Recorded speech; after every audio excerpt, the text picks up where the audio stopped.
Le site sur lequel se développe ce projet est aujourd'hui une friche urbaine. Toute la question est d'insérer ce futur projet dans le quartier en reprenant des éléments essentiels de sa géométrie, éléments essentiels qui s'appellent la maille urbaine.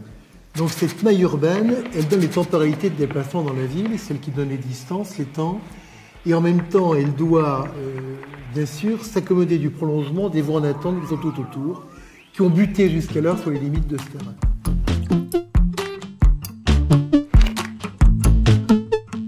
Cette maille urbaine découpe 4 îlots et entre ces îlots, il y a des lieux, des espaces de pratique sociale auxquels on était très attachés pour les composer avant de composer les bâtiments eux-mêmes. Et ce sont ces lieux qui vont prendre des noms évocateurs de places, de mailles, de fontaines, de bassins, de grottes.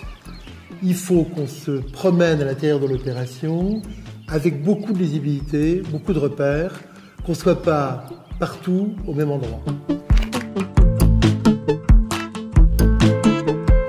Ces lieux très différents les uns des autres, et on le disait très évocateurs, vont être accompagnés par une architecture de végétation. Les arbres hauts, monumentaux, sur les axes principaux, il y a une végétation plus basse, près des espaces de voisinage, au pied des immeubles. Et puis il y a des cheminements qui passent à travers et qui permettent de relier les lieux les uns aux autres. La végétation est donc un des éléments forts du projet, aussi fort que sont les constructions en dur qui sont alentour.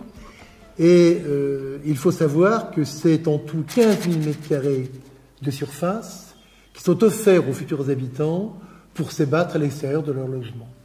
Chaque habitant habitera en ville, dans un quartier reconnaissable, identifiable, et chacun aura une adresse sur rue.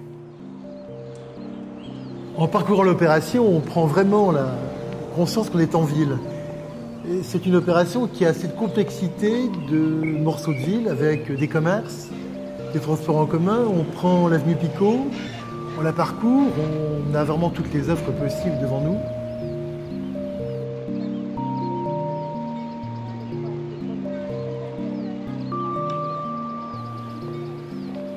Et tout à coup, on arrive à une interruption qui est la place depuis laquelle on voit des paysages très lointains, les collines de la Garde.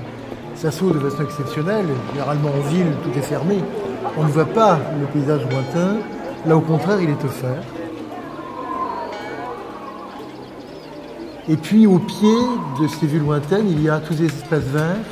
Il y a la ville comme un quartier, comme un éco-quartier, dit-on aujourd'hui.